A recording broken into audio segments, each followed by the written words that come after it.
Yo, what's going on, everybody? It is 3 p.m. here in New Vienna. That means it's time for another live stream. Today is Wednesday, December 23rd, 2020. Hopefully you guys are doing well. Right now in Iowa, the weather is changing really fast. The winds are just insane. I've never had a situation where you're like really pulling on the door to keep it from blowing out of your hands. But like today, as I was like leaving to go out the door, like the wind caught it and I was like fighting it, like when you see like when they do like windstorms, hurricanes and tornadoes in the movies, and everyone's like leaning back on it with all their weight. I was doing that today. I always thought that was fake, but today that's kind of what was going on. And the thing is, I feel like this is like insane weather, but like the regular news is just like, it's going to be windy today. So I don't know. It's a pretty unique kind of weather day. The frosty snowman decoration that the neighbors have across the street is tipped over. Fortunately, it's not blown away, but it's struggling. I can see it from here, just to give another reference in terms of how windy it is. Hopefully you guys are doing well. What's going on, everybody in the podcast listening to this in the audio only version? Hope you guys are having a good run, and everyone watching this in YouTube, but after the facts, welcome. I'm anticipating we might get a lot of people watching this, not live, but afterwards, or maybe hopping back and forth. I think Seth is doing a live stream right now as well. So, I definitely won't be offended if you guys are bouncing in back and forth. I just think that it's a great time. So hopefully you guys can have a lot of fun today. Frank is here saying, like, you lived in Chicago and you never experienced that. I suppose I have, but it just feels a little bit different there. I don't know. I guess I have done that with like the doors of our lobby, but you know what? A couple of years ago, there's two doors at the lobby. Whenever it gets windy, they like make it so that one of the doors can't open. So it's not usually like a huge deal for me, but like today I felt like the wind was going to take the door, like pull it right out of my hand. And so it was just a little bit of a surprise. Yeah, I don't know. All right. Remy says, hey, here cooking. 100% agree with you, Ines. Thanks, Co. I think what he's talking about is going up a little bit. Ines said, hi, Kofuzi and everybody. Happy Christmas to you and your family, Mike. And thanks again for all your work with the live streams this year. Yeah, today is going to be the last live stream before Christmas. So I told you guys a couple days ago, probably going to be busy tomorrow afternoon with family stuff. And then Christmas Day, also probably busy with family stuff. So I think Thursday and Friday we won't do live streams, but we'll be back Saturday for another live stream. But yeah, Merry Christmas to all of you guys. And it's been such a great, I can't say it's been a great year, but this has been a highlight for sure in this year. One of the silver linings that we can pull out from what's gone on this year. So it's been a pleasure. And thank you for letting me be kind of like, not the steward of it, I guess.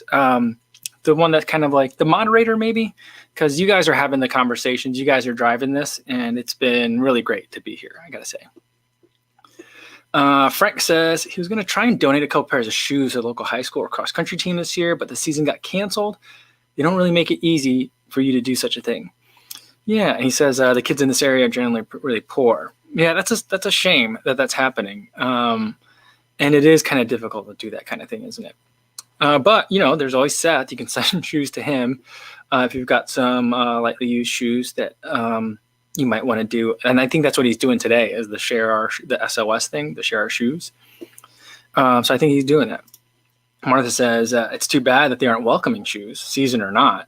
Yeah, and right now SJD is having his live giveaway of shoes that even people, including Martha, sent in. I don't think I sent in any this time. I should have. That's a mistake, but I'll send in some for next time for sure. Scotty B says, hey, low tone for 1223 laughing, 23%, 39% happy, 37% neutral, 1% grumpy because his run was windy. Notable moment, 3 p.m. Central Time. That's right now. Awesome. Very cool. Yeah. I don't know what like the halo would pick up because it was just so windy for me today on my run. It was just, it was not gusty, just a steady, like 19, 20 mile per hour wind. And so it was pretty rough. The temperature was warm, though. It was 40 degrees, but it's still chilly because that wind just hits you so hard. But, I brought my phone with me. Normally I put my phone like really far away because somewhere in this setup, there's a cheap cable that picks up interference from the phone. And so like, that's why it gets like a buzzing sound every once in a while. But if I go to live, I think I can go to live. I see it already. I kind of hear it, but I don't know. Sometimes it works. Here we go. For whatever reason, like I think I have to keep like redoing my voice ID. So you like read some stuff to it every once in a while. Well, to set it up. And that way, when it's listening to all your conversations in a not creepy way, I guess, or in a creepy way, it only picks up your voice. So it doesn't pick up other people's voices. So it does kind of that. So there we go. We got that going for us today. All right. I'm going to kind of put that away for now. And yeah, so there's that. But this Halo thing was, I was expecting it just to be like copying the features of Whoop, just at a lower price point. But it's very different. And I had no idea that I was going to get body scanned by it. But yeah, and now it's listening to everything I have and that I'm saying, I guess. I don't think it's recording. I made it sound like it's recording stuff, but I don't think it's recording. I think it's just listening. I don't know what the difference is, I guess. But yeah, it's fun and weird. I mean, I'm trying to think like, for work, I wouldn't be able to wear this probably if I still was working. But yeah, because one time I don't like to share a lot of work stories, but one time I was working a case and the opponent was a major tech company. And we were like, do we have to be worried? Because like, it's not like when you sue like a major tech company, you're not suing like their in-house, you don't go in court against their in-house lawyers. They have outside like trial counsel that they'll use. And so like, it was a regular law firm. I mean, regular, but it was a law firm. But, if one of their main clients is this giant tech company, then you're like, I don't know. Do I have to use different email servers for this? I don't, so like I've been like paranoid about stuff like that before, but now I don't have to worry about that kind of stuff. So we'll wear this. We'll let it listen to me all day long.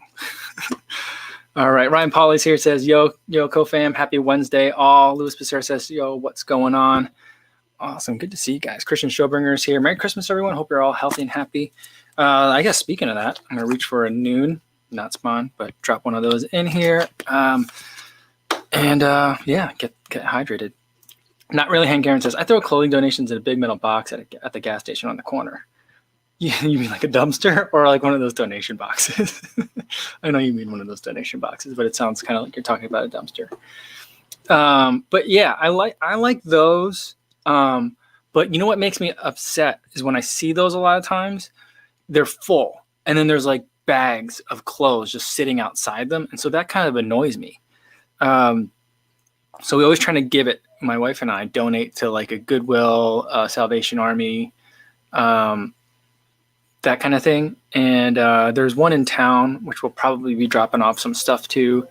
But now that we're back in Iowa, my wife has like extended family of people of all ages and sizes. So it's like, oh, okay, so we could just give this to someone else. But the staging area for stuff we're getting rid of becomes even more elaborate. And so it's been rough on me because I'm like, can we just throw this away? But that's me. I get frustrated with stuff like that. But yeah, my nephew is a size 8 in shoes. Well, one of them is a size 8 and one of them is a size 9. So like, and hopefully they like running shoes. I did get my nephew a pair of shoes for Christmas. He wanted, his Christmas list included 2 things that I got from it were, in his words, pants that you can wear under shorts, and then shoes that don't have laces. And so I was like, my sister-in-law, his mom was like, yeah, so let me send you some pictures of what I think he means. And I'm like, no, I understand exactly what he means.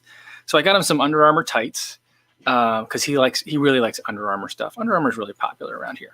So he likes Under Armour stuff.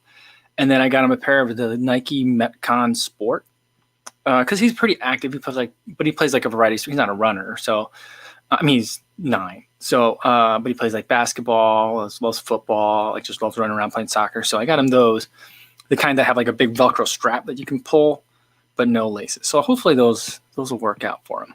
But like with the tights, I think what's popular among the kids these days, I mean, me sound so old to say it that way. What's popular is they like to wear the full length tights and then their basketball shorts, like the 9-inch short on top of that. I think that's the look. So yeah, I got him those, and I got him like thicker ones because around here it's a weird thing.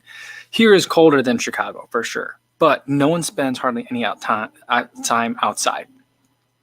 Everything is like going from like garage to like parking lot at the mall or like grocery store. So you spend like 30 seconds outside.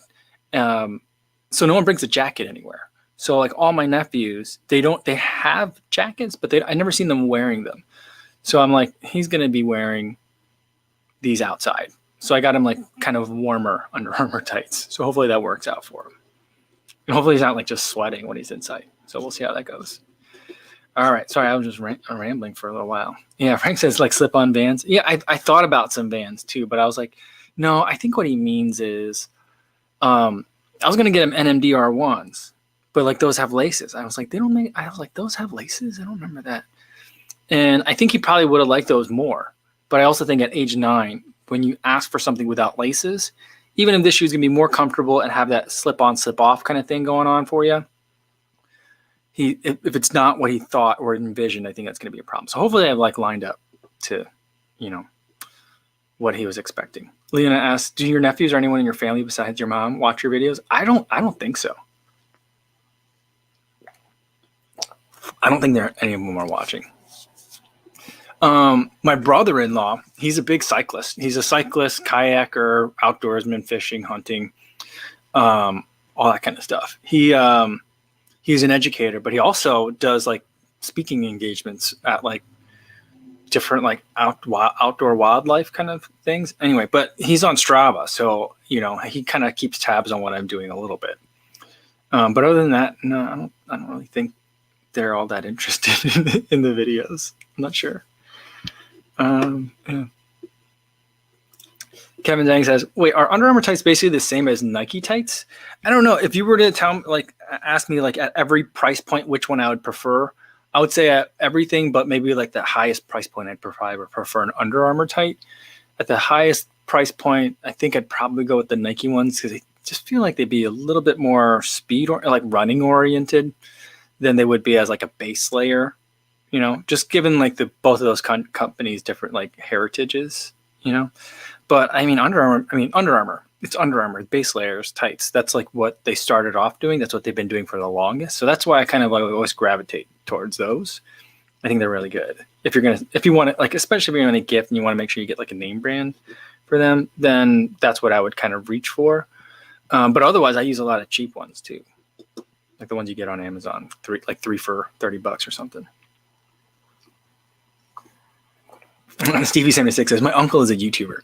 Yeah, I mean, what's funny is I've run into some of like my nephew's like classmates, and they've found me on YouTube. So like when I go, like it's really weird when I go to like there's a 4th of July like carnival picnic in Dyersville, the next town over, and at night there's fireworks, and during the day it's kind of like a street fair where there's like just lots of beer drinking that going on, but there's also like a little carnival that comes into town. And whenever I'm there, like kids from the high school, or I think that might be junior high, will be like, hey, you're the guy on YouTube. And I'm like, yep. So it's kind of weird. It's kind of weird to have that happen. Because then like my relatives are like, how do you know them? And I'm like, I don't know that kid. And my sister-in-law will be like, oh, and then because she knows everybody, she'll be like, oh, that's such and such's kids. I don't know. You probably met their parents one time at this picnic like 3 years ago. That's their second son or something. So that's how it usually goes. So it's weird. It's a very like strange sensation sometimes. Remy says, hold up, there's a cyclist in the family. Does he know you bought a bike at Walmart? How can you let this happen? He'd probably be pretty pissed off. He's got like 4 or 5 bikes. He's injured right now, so he's pretty bummed about that. But I mean, he's got like a couple of road bikes. He loves his fat bike in the winter, so he's really into it. And then my other brother-in-law, he used to be like extremely into it.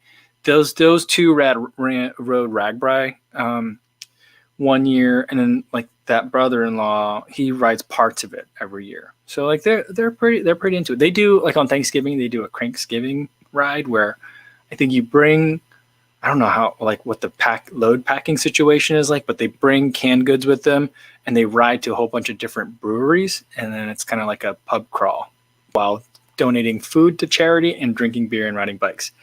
I feel like it's a great way to spend Thanksgiving, but I've never been invited. Well, and it's far from here. And so I can't, the timing never works out. But yeah. So yeah, I don't know. I'll have to ask him what he thinks about that.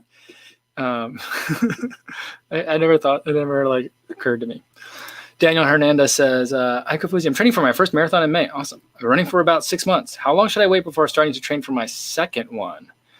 Basically, can I run 2 in 2021? Yeah, I think you could, Daniel. Yeah. So like, I would say after the first one, see how you feel, make sure that you don't have any injuries, hopefully have a smooth build up to your first marathon. And then I think that if you've got another one later in the year, it should be fine. It depending on like how long should you wait, I'd try to put at least a month in between those two, but like, if you're going to put them closer together, it's fine. But just keep in mind that like you may or may not, because it's your first 2 marathons, you may or may not be able to perform really well at the second one if you really go all out on the first one. So like there's just some balance that you might have to kind of figure out. The closer they are, the less I kind of would expect, and the more I would just go out there to make sure you're just going out to have fun and enjoying it. All right. Ina says that for that brother-in-law, because I bought the Walmart bike, maybe that's why he doesn't watch the live stream. I think it's because he's working, but maybe it could be. Both of the brothers-in-law that are cyclists, they're educators, so they're like doing school teacher stuff at that time. Shailene and Kurt Klein say, first time here live, listen every day lately on the run. Merry early Christmas. Oh, awesome. Glad you can make it live, and thanks for listening on the run. That's so cool. Glad to have you here. Yeah. Pauzescu Paul says, what do you think about the Coros Pace 2? I'm interested in new watch, and I really like the idea of power data from the wrist. I think it's great. I think it is delivering way more than like the price. It's what, $299, $249, something like that. And I think that like really, if it were sold at $349, I wouldn't blink an eye. Well, I'd be like, maybe I probably feel like that's like the right price, maybe $329, something like that. But at the price, I think it's delivering quite a bit of value. There's not a lot much more than I would need, that I would want out of a watch than what the Coros Pace 2 delivers. As far as the watch goes, there's the separate question of like the ecosystem that you're in. I don't like the way I look at data in Coros as much as I like it in Polar. So there's that difference there. Actually, was it Chase the Summit? He just did a really good video talking about not the watches so much, but the different ecosystems you would be in. Polar, Garmin, Coros. So like, what are you doing with the data after the run? And so that might be something that you'd want to check out as well. But as far as like, I want to try out some of this new stuff, I'd go for it. And I think the power data, they've been working with Stride to try and make it so that the numbers that you get from the wrist, from the Coros Pace 2, are as like close as possible without like, manipulating the data. But like in terms of like, what 300 watts would mean, they're really trying to make it so that it's a uniform experience across, whether using a foot pod or the Coros with wrist power. So I think it's, it's a pretty good integration there. Yeah, Remy says Desfit and DC Rainmaker basically called the Coros Pace 2 the best watch of 2020. I would agree with that for sure. So I've been thinking about putting together like a senior superlatives kind of thing for my next like best of 2020. I know I've been doing one like once a week, and they take so much time, and so I'm only going to do one more. And so I'm debating whether to do it like a best and like pick a category, like best shoe, best brand, best watch, best earbuds. I'm thinking about that. But then I've also been like, well, what if we go like a different direction with that? And instead of like that kind of stuff, which a lot of people are covering really well, and I don't think I'd have that many different answers than most people. But like, what if I'm doing like, best pro social media account, that kind of stuff, like a little bit different stuff, like best running video of 2020, like that kind of thing. I'm thinking about doing something different. So I'm not sure, but I have been thinking about the Coros Pace 2 a lot lately, even though I haven't tried it before. But basically just on I tried the Apex right around the time the Pace 2 came out. And I feel like the Apex and the Pace 2 are like really close in terms of what they're offering. Nimit Sharma says, I bought the Go Run Ride 8 for $50. That's really cheap. Converting from Indian rupees. Thanks for your suggestions. First run tomorrow. I hope you enjoy it. I really like that shoe. That was a good one. I never ran in it when it wasn't Hyperburst. And I'm kind of glad because I do like the Hyperburst. And I feel like whatever they had before that was not that interesting to me. Kevin Jang says, how's the weather in the Midwest? Looking into some universities over there. I want to know how it compares to weather over here on the East Coast. It depends on where you are. So Chicago and anything north of that are going to be, they're going to feel colder than the East Coast. So my reference point is New Jersey. So it's cold up there, but it's kind of buffered by the fact that it's close to the ocean. And so like it got cold, it snows, we get blizzards and stuff, but it never gets like vindictive cold. Like it gets like just painfully cold in Chicago, Milwaukee, Minneapolis, like those kinds of Midwestern cities.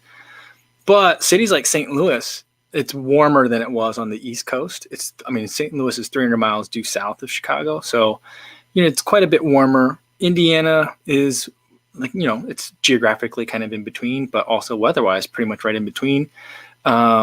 It's a flatter city. So I feel like the wind whips through it a little bit more like in Indiana, but that's just my kind of like, I haven't spent a ton of time in winter in Indiana, but about half the time that I go to Indianapolis, I get stuck there in a snowstorm.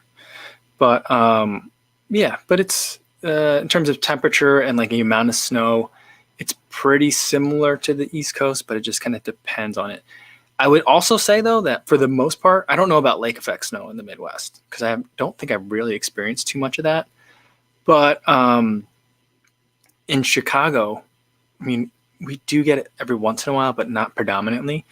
The snow always, because I think it's colder, the snow is always a lot drier. So you're not getting like the kind of stuff that you would ski on in the East Coast, like in the Appalachian Mountains.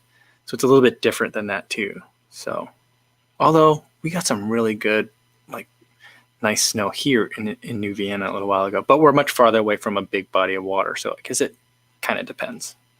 I don't know. I'm not sure exactly how all that works.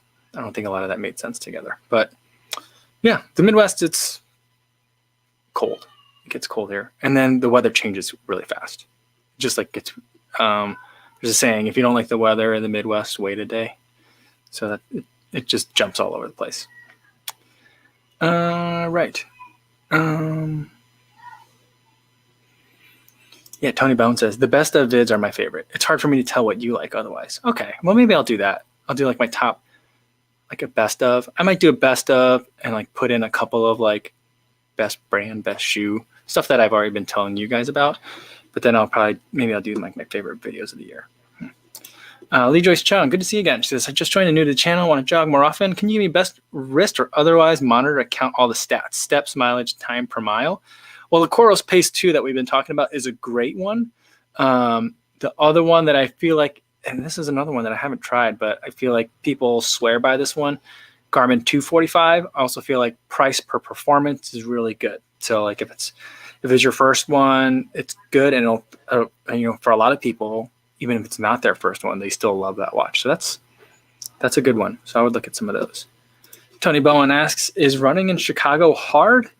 I would say no. I like it. It gets cold in the winter, so there's that.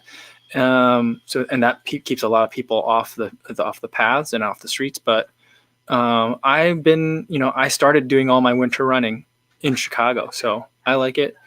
I think it depends though also on where you are. I'm fortunate to live very close to the lakefront, where once I get to the lakefront path, there's very few stops. I can just run.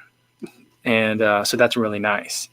But if I were to live a little bit further inland, it might take me a while to get to like a runnable spot, and so I'd be like in stop and go traffic, which can be frustrating.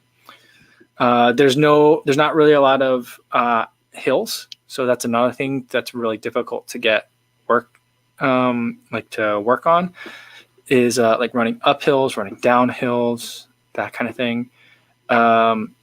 Everything's just very flat. So that's another thing. Eric Fensky says Cleveland in the winter is lovely. That's a lake effect snow city, that's for sure. Yeah, Don G says weather. It's currently a blizzard here in San Diego, 10 degrees Fahrenheit with a wind chill of -12. Wow. Going for a 7-mile run in a few hours. Any takers? Yeah, that sounds rough. That sounds rough. I feel like that's the temperature where I get, I love running in the snow, but like 10 degrees and snowing is when it gets I get frustrated by it, because I'm like, if it's gonna be, I guess if it's that cold, at least it's snowing, because then it's like visually more interesting and just more pleasant to be in it. But like it's hard. It's hard. Well, that's a frustrating temperature, because that wind is gonna cut through a lot of stuff. It's hard, but good on you, Don. Ryan Polly says, weird question. Do runners use heel files or scrapers on their calloused heels? I've not used any one of those before. I'm not sure.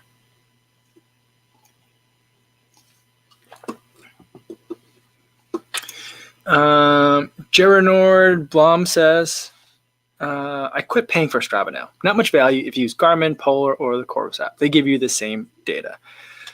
Yeah. I feel like I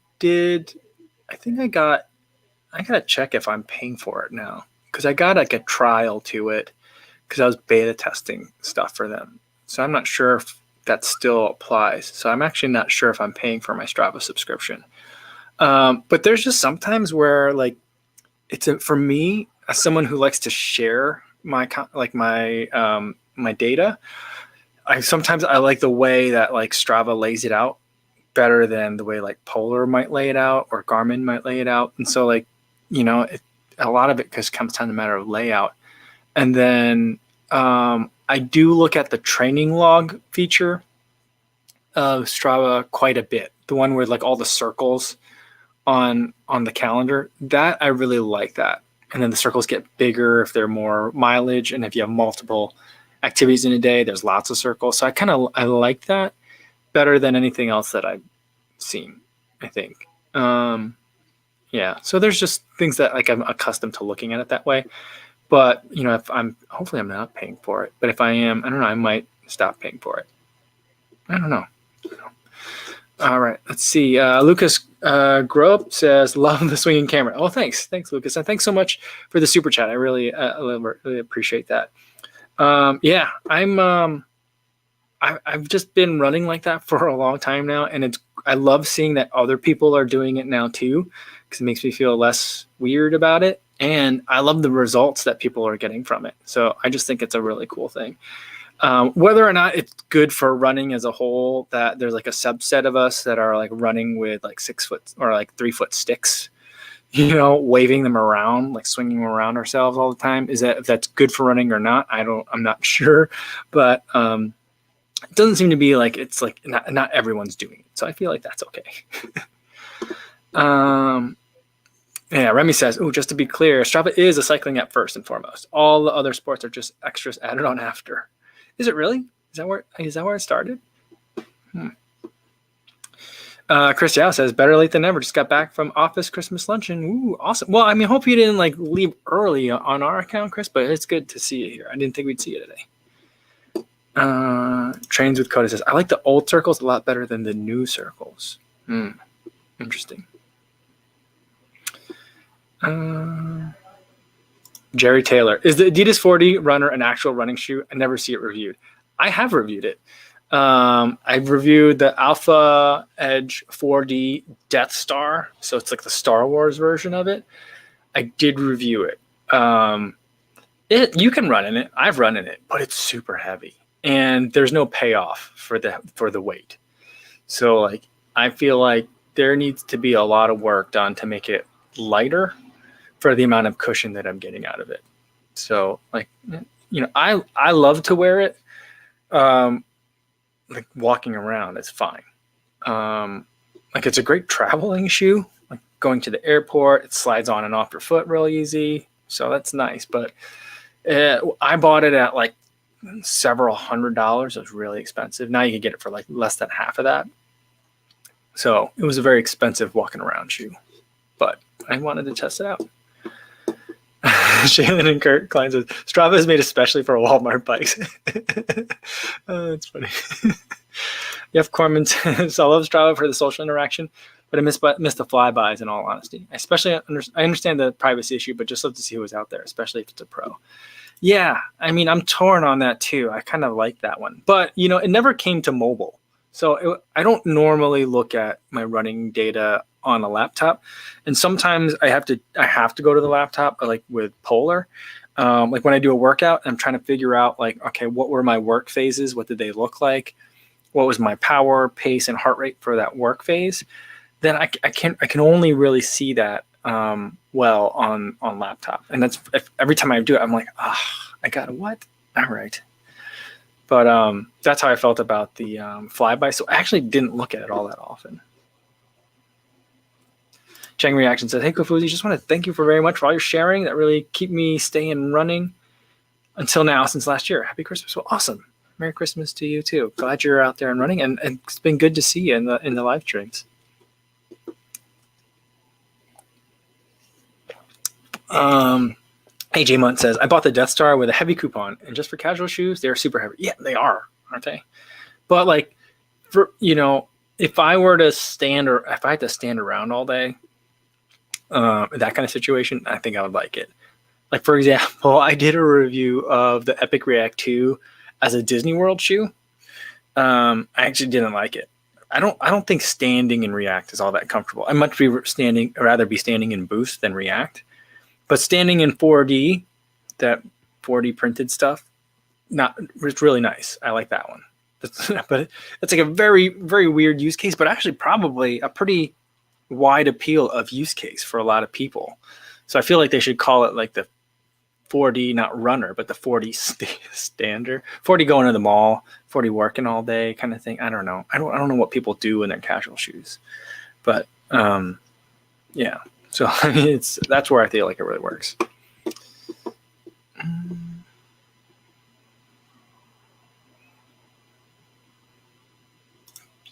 Frank says, for some reason around here, people have taken to walking around with clubs. I don't know if they are for stray dogs or what. Interesting. Like, yeah, that's strange. I mean, people have asked me around here, like, what are you doing with that? And I'll be like, it's a camera. I don't know, okay, because I'm like running by as they say it. Like, it's a camera. And they're like, it's a what? I'm like, it's a little camera on a stick. And they're like, oh, okay. I thought it was a shovel. People are thinking that I'm digging stuff up, I guess. I don't know. James De La Cruz says, could you guess how many miles you ran in my life? I think I'm probably lifetime, probably close to like 11,000 miles, I think. On Strava, I'm getting really close to 10,000. I've probably got a couple of hundred across a variety of other apps that I used before I discovered Strava. And then, before then I was a pole vaulter. And I ran some cross country, but if we hit 40 miles in a week, that was a lot. So like, I don't think that there's more than 1,000 miles lifetime of that stuff from like 6th grade through like college. So I think probably 11, maybe 12,000 lifetime miles. Spartan Beast says, I'm a new runner and today did my first 5K time trial and got 28:30. Is that decent for a 17-year-old? Well, congratulations on your first 5K time trial. And I would say, is that decent for a 17-year-old? I think that's all relative. I don't think it's going to get you like a college scholarship if that's like the fastest you ever go, but don't worry, it was your first one. So you got plenty of time to improve on it if that's what you're wanting to do. And I think that it gives you a really great place to build off of and keep moving forward. So congratulations, Spartan Beast, on that first 5K. Great work. All right. Paul says, I've seen your review on the Halo Band, and I love the dog from the intro. But I'm scared about stray dogs when I'm running, especially if they are big. Yeah, I mean, I'm familiar with that dog, but normally that dog, on that day, the dog really scared me. because normally he's super excited and barks, and I can hear him from half a mile away. Because I guess he can hear me from half a mile away. But on this day, like it was windy, so my hood was kind of flapping behind me, and I thought that's what I heard. And then I look back, and there's this like it's dark, so it's like this black shadow kind of like following me. So it really startled me right away. But that dog never really worried me too much. There's the German Shepherd, which ended up being pretty friendly. Doesn't really like being close to me, but we've run together a couple of times. That dog scares me. And then there's a farm with a whole bunch of Chihuahuas that they make that like Chihuahua bark sound that just is like, what's going on? Is it okay? You know, when Chihuahuas bark, that makes me a little bit nervous. But for the most part, the dogs around here are really just excited to see what you are. And then they do the thing where they run, and then it's like stop. They like slow down a little bit, so they do that thing where their legs are kind of like, like slowing themselves down really fast. And then like they're not going to bite you. If they kept coming at me, then I'd be nervous. There's a Rottweiler that lives right by the Field of Dreams. I think the dog's name is Roxy. That dog scared me the first time because it came at me, and then instead of doing the normal like slow down thing to see like to see me like in front of it, it ran like behind me and around me first. And so I was like, oh, I'm getting bit. But she ended up being a nice dog. We ran like 4 or 5 miles together. Yeah, but I just don't. I think normally these dogs chase like the trucks that go by. So I'm like a really weird thing for them. Yeah. Lucas Grubb says, how do you handle knee pain? Just run through it. I had knee pain, and I think I'm going to make that video for next week, how I got through my runner's knee. I think knee pain is a very big term. It can be, I think it depends on a lot of things. And generally, I'm starting to think that knee pain usually isn't a thing that can just get run through. It's something that I think, have to correct. Sometimes like just rest will do it, but it didn't do it for me. So I think the knee is a little bit more tricky. So I'm trying to like figure out what's going on that is giving you the symptom. And I would say it's probably not something going on in the knee that's causing the knee pain, probably something that's going on like hip, that's causing the knee pain. So that's kind of where I would look. Frank says, I had a couple of Chihuahuas try to tackle me from behind. Yeah, wet nose on the back of the knee. I'm worried about kicking them. Yeah, that's kind of like what I'm worried about too. But the only thing that I'm worried about with the big dogs sometimes is though, because like sometimes I feel like when they're playing and excited, I feel like I'm always worried in the back of my mind that like their idea of play is to like knock me down and then like see me get up and then chase me some more, like I feel like they look at me and they're like, why does this thing keep moving? Why isn't it stopping to play with me? So let's knock it down and maybe it just doesn't know I'm here. Because every once in a while, and when they're running behind me, they'll clip my leg a little bit. And I'm like, dog, stop it. Because I'm like, hey, you're definitely doing it on purpose. So that kind of makes me a little bit nervous with some of these bigger dogs. But for the most part, we get into a rhythm and it becomes a pack and we all run as a pack. So, yeah. Yeah, Ryan Polly says, Kofuzi, you're forgetting about the glute activation again. Yeah, Ryan Polly says, it's all about the glutes. That's what it was, I think, in large part for me, is that the glutes weren't being worked. And I had some muscle imbalance. So I think that's kind of like probably due to the fact that the glutes weren't active. So it's, that's all coming from the hips. Oreo-san says, what about if you see geese? They scare me. Geese are nasty animals. They're very territorial. Around here, I don't see that many geese. So that's not a thing that I've worried about. As far as birds, there's these red-winged tipped blackbirds or something like that. Little tiny blackbirds with like streaks of red like underneath the wing. And those things are really territorial as well. So I don't like those.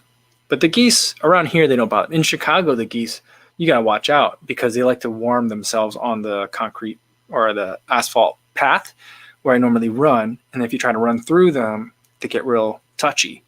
And so they always are like hissing and letting you know that they're upset. So I get that a lot too.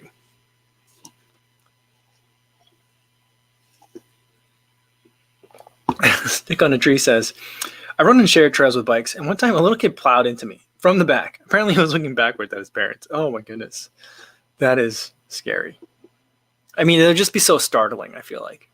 And he must have been going fast too. Rainrunner says New Jersey had some vicious geese. Kofuzi. Yeah, they did.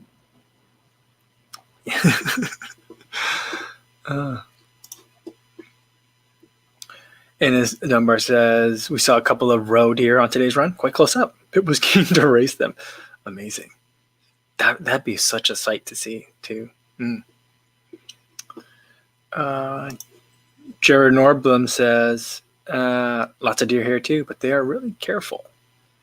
Yeah, I think it's still hunting season here, so but I haven't seen that many deer lately. So I don't know if they've all kind of scattered from their normal spots. Maybe they've been flushed out by the hunters.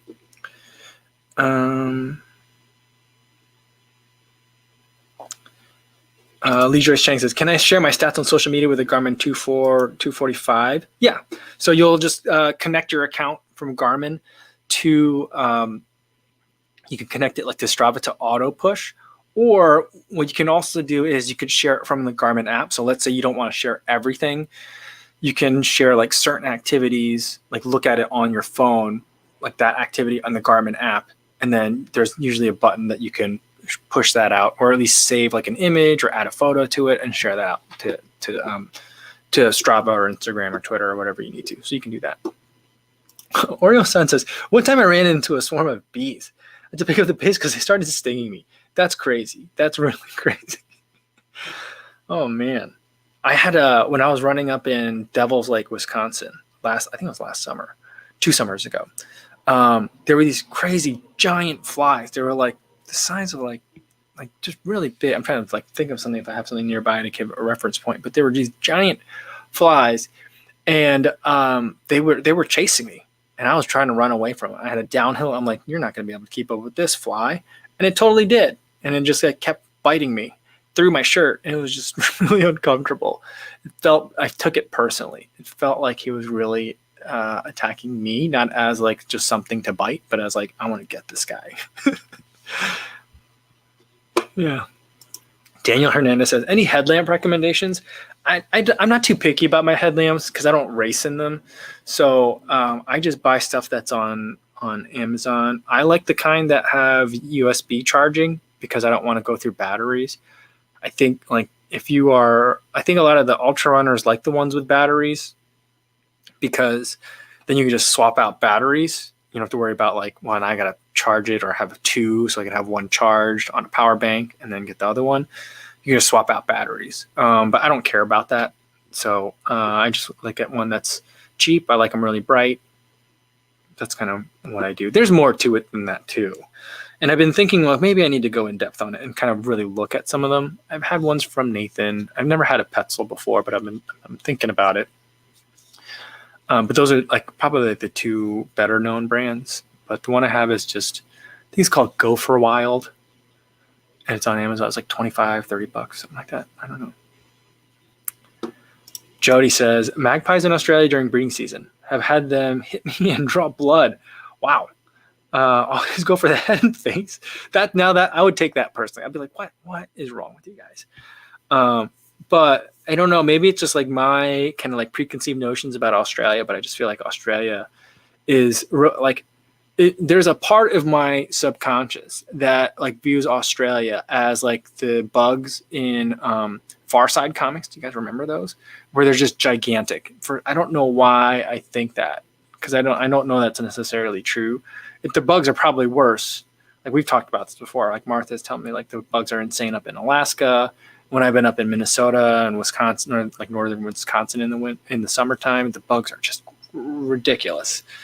So that's probably where it's worse. But because I don't know what a magpie in Australia is, Jody, but that just sounds like a giant dragonfly, like the size of a bird. All right, let's get to something. Where'd it go? Andres Alvarez had something. Andres said, the park where I run in the Bronx, there's a bunch of geese. They don't attack, but they're not in a rush to get out of your way either. They just stare you down. I feel like that's like a New York State. That's like a New York State of mind, right? for the geese, we're not gonna move, but we're watching. We're watching you. Oh, that's funny. Martha says the deer here hop away fast. It's funny how their run is a hop on all fours. I just love watching that. It's kind of like when you watch like the like those nature documentaries and you watch the gazelles, and they're just hopping, and they're bounding. It's just crazy. And like the deer hop is it's like all four legs at once, and it's never straight. It's just like they're just like zigzagging. It's amazing to watch that.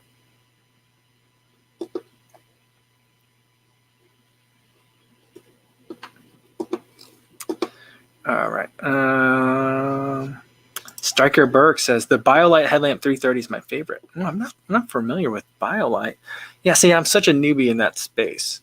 Again, because like normally in Chicago, there's like street lights and lamps even along the trail by the lake, and so like I normally don't need headlamps even in the winter, but out here I certainly do. I even thought like today I started my run a little bit later. I left 7:10.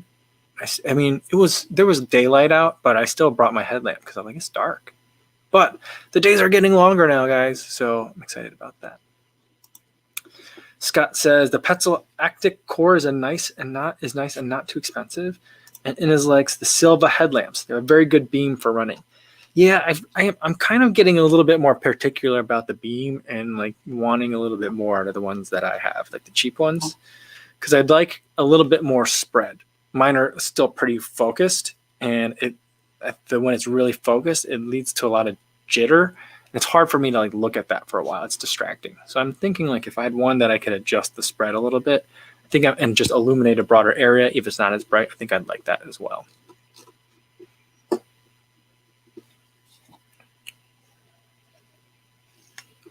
And Lee Joyce Chung with the super chat. Thank you so much. Thank you so much for stopping by and for the super chat today. I really appreciate that. Thank you.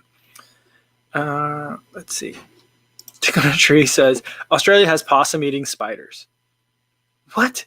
No way. That's got to be a giant. It's gonna be a giant animal.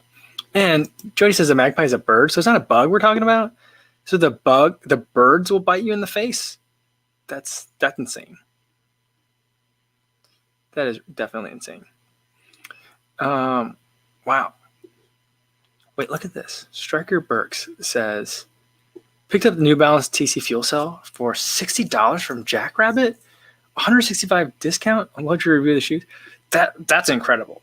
That is really incredible. That's a good price. I mean, $60.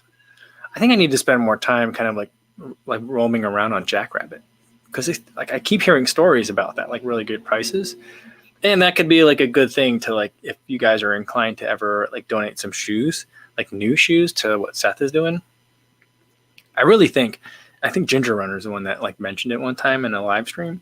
Ginger Runner was like, I love what you're doing here. You got to set up a 501c. So like, I think that if Seth did that, if it was like the Global Running Foundation or something like that, that sounds really generic and fake. So it should be something like, I don't know, Seth's Cross Country Runners or something. So that way those donations could like donations of in kind could be like charitable. I think that would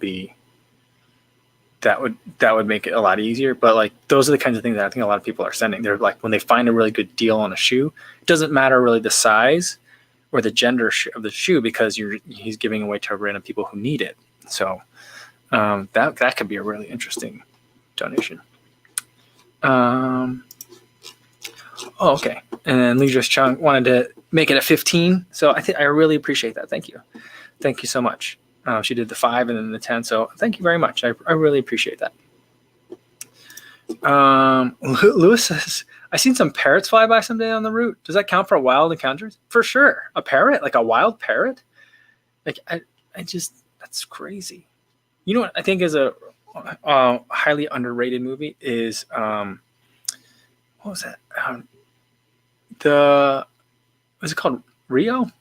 The bluebirds that the bird was like captured. He lived in Minnesota, but it was like a blue, not a toucan, but it was some sort of bluebird. There was 2 of it. I think it was called Rio, wasn't it? I don't know, but those were good movies. I'll get you the name on that, guys, if you guys can't figure it out. I don't know. Yeah. Rio. New Betcher says Rio has a bird. Striker Burks. Yeah, I really like that one. Like the guy when he's just trying to figure out like, all right, he's trying to like read on how to learn how to fly because the bird was bred in captivity and doesn't know how to fly. Yeah. I don't know why I like that so much. All right. Remy wants the super sticker for 20. Awesome. Thank you so much, Remy. I really appreciate that. Thanks so much. Do we need to get some stickers and stuff? I think we need to get some stickers. I mean, I know Seth has been really enjoying that. Is that something you guys want to do? I think we could figure that out. I'll look into that so we can have some stuff to put in the chats here. I think that'd be fun. Lewis says, can I post a video on Strava? I don't think so. I wish you could. I feel like not that we need like another social media that has like stories or like disappearing content, but I feel like I would spend less time on Instagram and Twitter if I could post videos to Strava. But Strava a lot of times makes it hard to view like someone's like pictures and stuff. Like they're really focusing in on the maps and like the data, and I get why, but like I feel like if they can make it, I don't know. I guess I've been like over the years have been grooming my own Instagram to basically just be like the visual parts of Strava, but like to know that every piece of content that I'm looking at on Strava, like if I were looking at just like the pictures of Strava, I could click on it and see like where was that run, what was the altitude change, like that kind of thing. I think would be pretty interesting. Striker Berg says Macaw. I've seen Rio 2 100 times with the kids. Haha. Yeah, I just feel like it was good. I don't know. I just really liked it. David Gutierrez Jr. says, does Strava connect with the Nike Run app, or I have to choose between one or the other? No to the first question and not really to the second question. So you can't like push from Strava to Nike Run Club. But some watches, because Nike Run Club has really closed itself off and it's not allowing like a lot of apps to push into that. But some watches have integration still built in. My Polar watch can, like in the settings, you can connect to Strava, you can connect to Nike Run Club, you can connect to like Apple Health or whatever. And then Garmin's can do it as well. I think those are the two watches that can do it. I don't think Coros can do it. I'm not sure about that. So I haven't really been in the Nike Run Club app in a really long time, years now, I think. But my numbers are still getting posted to there, which I'm okay with because I really want that Volt badge. But that's a minor thing. But so that's how you would, if you want to have your stuff in multiple places. I prefer that way because then I can have all my stuff in Strava, because you can't go from Nike to Strava. So like if you have like can you? Maybe you can. I'm not sure. So if you have like an Apple Watch and you're using the Nike Run Club app, which is not a fantastic app to use, I think that pushes to Strava, but it gets complicated. So I like the one watch to push to Nike Run Club rather than recording in there. All right. Remy's heading out. I think it's about time. It's 3:53. I think it's about time to head out too. Yeah. So I think we're going to leave it there for today. Merry Christmas to all of you guys. Remember, tomorrow and Friday, I won't do any live streams. We'll be back on Saturday, 3 p.m. Central Time. There will be videos the next couple of days too. So there'll be content, but I just won't be seeing you guys and talking to you. Hopefully you guys have a safe time, whatever you guys are doing over the next couple of days. And in the meantime, just be safe out there. And until I see you the next time, guys. Take care.